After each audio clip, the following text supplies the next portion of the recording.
Samsung's Galaxy M series has yet another addition in the form of the Galaxy M51. The Galaxy M series has not only grown in size but also in price. Samsung is running a different race with the Galaxy M51. This model packs a 7,000 mAh battery, which is huge compared to all its competitors. Does that mean this phone is only good at one thing, though? Samsung has gone with an Infinity O display, which means there's a hole at the center of the top of the screen for the front camera. The screen borders are thin all around. The display measures 6.7 inches and has a tall 20:9 aspect ratio. This makes it hard to reach the top of the display while holding the smartphone in one hand. There is Corning Gorilla Glass 3 protection on the display. Samsung has gone with a side-mounted fingerprint scanner embedded into the power button. It's well positioned and I could unlock the smartphone quite easily while holding it in either hand. The volume buttons are also on the same side but sit higher, making them a little tough to reach. You still get a 3.5mm headphone jack on the Galaxy M51, and it's positioned at the bottom along with the USB Type-C port and speaker. The Galaxy M51 has a "glastic" back, and I wouldn't be surprised if people mistake it for a smartphone from the Galaxy A series. The quad camera module sits in the corner almost flush with the back of the phone. Samsung ships a 25W charger in the box, something I also saw with the Galaxy M31s. This should help charge the massive battery relatively quickly. While many models in the Galaxy M series have been powered by the Exynos 9611 SoC, Samsung has used the Qualcomm Snapdragon 730G for the Galaxy M51. This is a significant bump in terms of hardware and gives the Galaxy M51 an edge.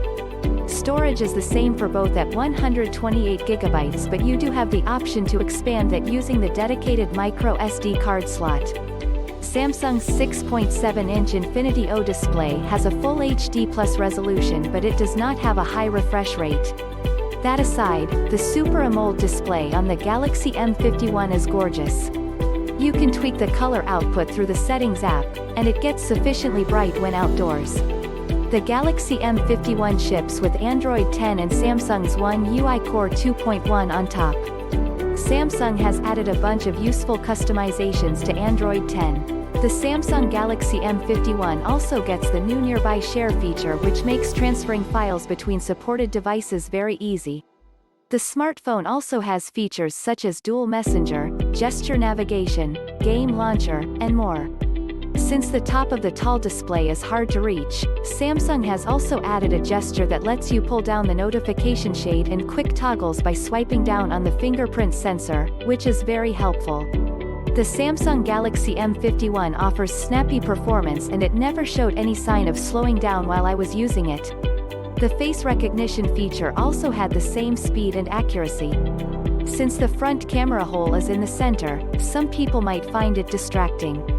I know a lot of people will be curious about the battery life, just as I was, because you don't see a phone with a 7,000 mAh battery every day. In our HD video loop test, the phone managed to go on for 32 hours, which is the highest performance we've seen in a long while from any phone at any price.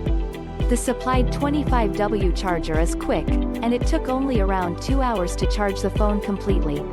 There's a 64-megapixel primary camera with an f1.8 aperture, a 12-megapixel ultra-wide-angle camera with a 123-degree field of view, a 5-megapixel macro camera, and a 5-megapixel depth sensor. There have been no significant changes to the camera app either. The default photo mode has Scene Optimizer enabled by default, but you can disable it. The Galaxy M51 was quick to lock focus, and the Scene Optimizer could quickly recognize what the camera was pointed at. Photos taken in daylight turned out well with good details and decent dynamic range.